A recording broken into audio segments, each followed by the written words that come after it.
Please be ready for dictation of transcription number 297 from Sir Kailash Chandra magazine. It is an extract from the speech of the Honorable Law Minister.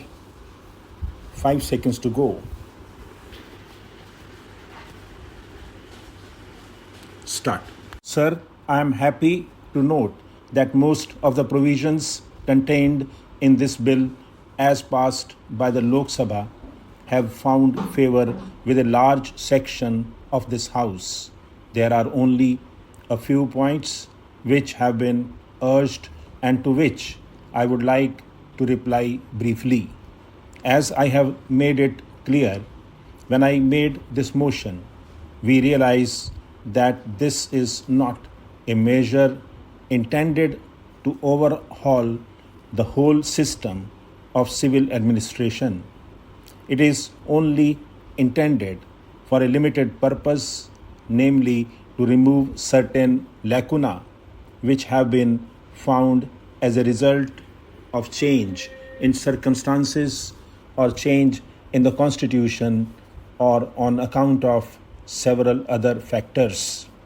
Now, with respect to the criticism as to why a comprehensive bill is not being brought forward by government, I can only say, as I explained earlier, that we have appointed a law commission, and that commission is carrying on an exhaustive inquiry with respect to not only procedural matters but also some of the most important substantive laws of the country.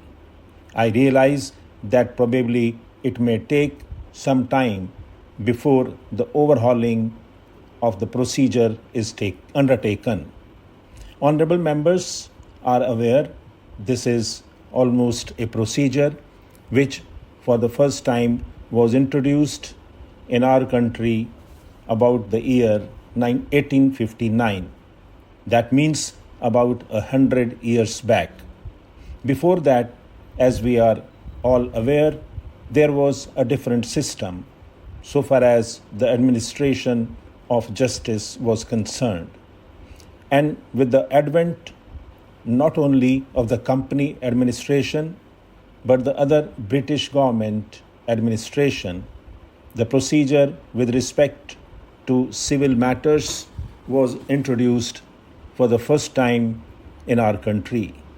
Now that has been working for the last 100 years, and I would impress upon every honorable member of this House that it is not an easy matter to change this system overnight or without due consideration being given to all the consequences that might follow from it, and nothing would be lost if we could wait a little before the Law Commission, which consists of experts, jurists, etc., have applied their mind and suggest something after examining not only the law as it stands now, but also similar laws which might be in operation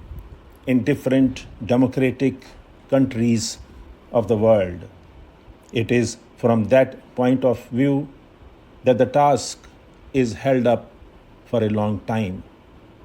With respect to the limited nature of this legislation, which has been called piecemeal, I would like to bring to the notice of the House the nature of this law, which is being tried to be amended.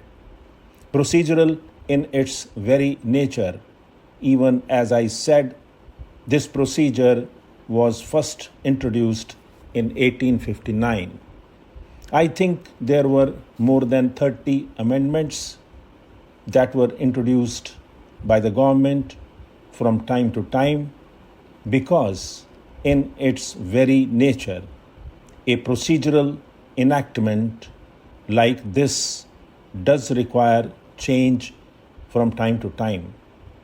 In spite of these, overall is left to be done, and I think I need not take much time of the House. As honorable members are aware, I categorized the different amendments. Some of them are due to change in the Constitution. Some of them are due to change in ideas with respect to what is just and proper. For instance, with respect to the question of allowing interest and all those similar matters. Then there are certain other things which have been found necessary as a result of the working of this act. As I have said, in its very nature, a piece of legislation like this has to undergo slight changes which are necessitated by circumstances from time to time, and this is only one of those measures. I need not therefore take more time of the House with respect to the charge that we are not introducing a more comprehensive bill.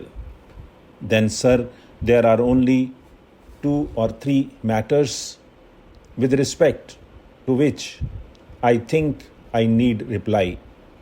One of them is with respect to the decrease of what are known as former Indian states and the former British India. I have tried to explain it as exhaustively as I could. As a matter of fact, I would claim that it was at my instance that this clause was first introduced. It was clause 5 in the original bill. But when the matter was discussed in both the houses and was considered by the select committee, and looking to the fact that 6 years, as I said yesterday, have elapsed since the passing of the Constitution, it was decided to omit it. If all those Indian states had not merged, probably this question would not have arisen. What is the problem now before us? I would again refer to it briefly. There are some high courts which held that decrees which were passed ex parte in former Indian states, which were then regarded as foreign courts, could not be executed in British India. Now, as a result of the Constitution, there is no difference. Stop.